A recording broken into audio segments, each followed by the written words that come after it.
CBI, ED, NIA, এখন নির্বাচন commission, এগুলো তো বিজেপির শাখা সংগঠন। গণতান্ত্রিক প্ল্যাটফর্ম তো সব শেষ। আর আমরা তো জানি এগুলোর জন্য আমরা তো রেডি, প্রস্তুত মানসিকভাবে, যে ইলেকশনের আগে ইডি, সিবিআই, এনআইএ এসব হবে। বিখ্যাত জনপ্রিয় সিনেমার মতো বলতে পারি যে তোমার হাতে ইডি আছে, সিবিআই আছে, এনআইএ আছে, এজেন্সি আছে, তোমার কাছে কি আছে? তেরা পাস কে আয়? মেরা পাস মা হ্যায়, মমতা ব্যানার্জি হ্যায়।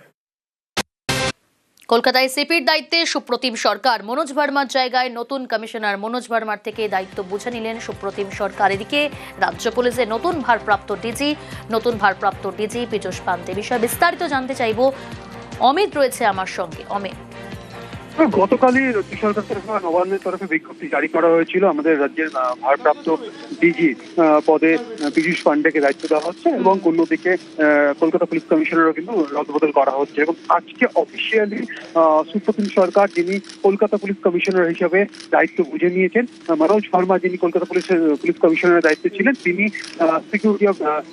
ডিরেক্টর অফ সিকিউরিটি পদে তিনি গেলেন এবং ডিরেক্টর অফ সিকিউরিটি পদে ছিলেন হচ্ছে পীযূষ পান্ডে। তিনি আইপিএস কর্তা, তিনি ভারপ্রাপ্ত ডিজি হিসেবে আজকে বিকেল ভবন দায়িত্ব গ্রহণ করলেন। অন্যদিকে যিনি ভারপ্রাপ্ত ডিজি হিসেবে যিনি দায়িত্ব সামলাচ্ছিলেন রাজীব কুমার, তিনি তার চাকরি জীবনে আজকে শেষ দিন, তাই তিনি অবসর নিচ্ছেন। এই কারণেই এই রদবদল। এবং আজকে বিকেল 3:30 নাগাদ ভবনে আসেন আইপিএস পীযূষ পান্ডে এবং তিনি রাজ্যের ভারপ্রাপ্ত ডিজি হিসেবে দায়িত্ব গ্রহণ করলেন। বেশ।